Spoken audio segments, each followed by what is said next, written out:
Hey guys, LevelCap here. Today is Monday, which means it's time for an episode of Loadout, the series where you guys, the viewers, get to pick a gun and customization for me to use. The way you do this is you leave a comment down below, letting me know what kind of weapon and accessories you'd like me to run with, and I will pick one of the top rated comments for the next episode. Today's top comment comes from Nikolai Belinsky. He says, the LevelCap loadout. Primary is the HK416, also known as the M416 in Battlefield, since I don't think they have the licensing rights to the gun. The attachments will be either the Coyote red dot sight or the Cobra, since I know you like to switch between the two, and a stubby grip, and I put the Cobra on there as you can see. Secondary will be the M9 or Desert Eagle with any attachments. Went with the Desert Eagle because it is just a beast. We'll be using the M67 frag grenade and the offensive field upgrade, and he didn't mention about the other attachments, so I just went with med bag and defibrillators. And then he says, hey LevelCap, I've been watching your loadouts for quite some time now and notice you don't have your own loadout as of yet. I've watched every loadout you've made, so I made this as a thank you for your hard work and for the series. That is, for pumping out these videos each week and for making my Monday somewhat tolerable, and I hope you enjoy. Well, thank you very much, Nikolai. I appreciate it, and I also appreciate running with the M416 in Battlefield 4. This gun is my favorite, hands down. Using a stubby grip and no barrel attachment on there, it's pretty much my ideal way to run the weapon. Occasionally I'll throw a suppressor on there if I feel like I need it, or I'm up against some really challenging competition in a match where I need to sneak around and sneak up on people, then I'll throw it on there. But for the most part, without any barrel modifications, is my preferred way. It's an incredibly accurate gun, great at long range, great at close quarters, great at medium range. The close quarter potential of this weapon is very, very surprising and impressive. The only guns that I'm really worried about are like a FAMAS or an AEK, but other than that, this thing is going to do just fine. What I like most about this weapon is that there's no real downtime with engaging targets. The reload is so fast, 1.85 seconds, very hard to beat, especially in the assault rifle department.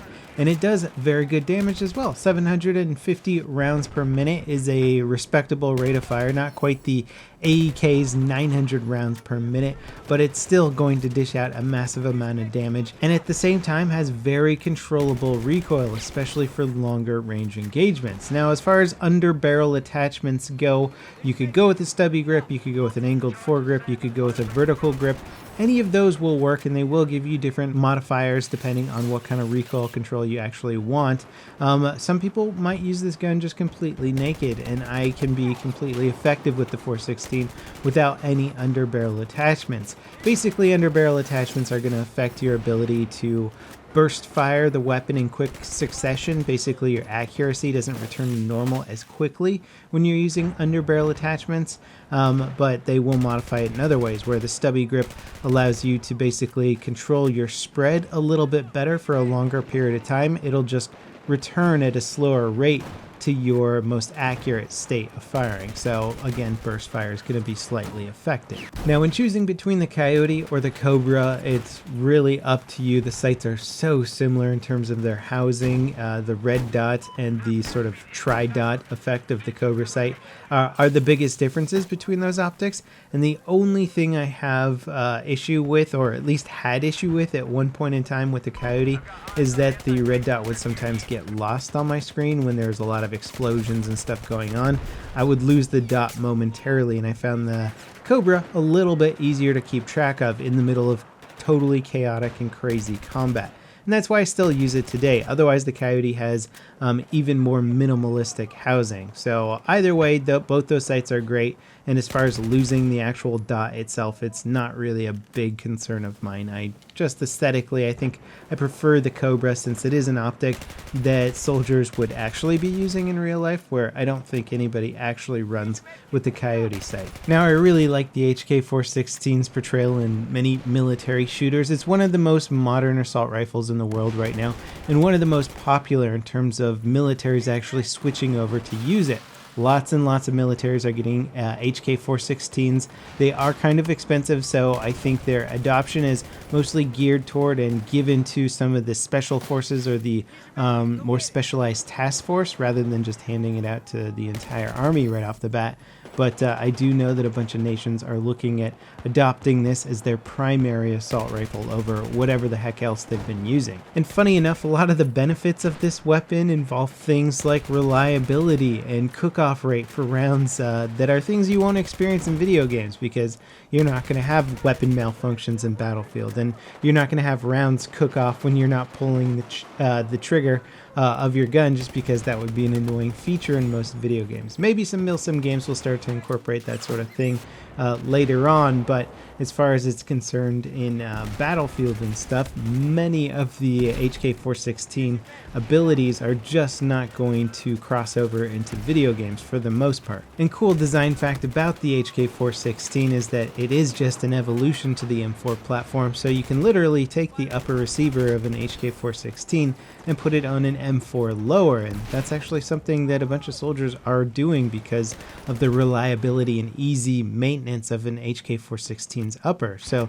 they don't have to buy the whole weapon, they can just buy the upper and put it on their M4 lower, which is kind of weird and cool at the same time. Now, although just about every weapon in Battlefield can be used effectively in specific situations, the M416 is just one of those guns that can be used effectively in pretty much any situation, and it's going to be good in any situation, and that's one of the reasons why I love it. I don't like being bound down by tactical options, like if I've got a SMG that I can only use in close quarters, or a shotgun that I can only use in close quarters, or a weapon specifically designed for long-range combat.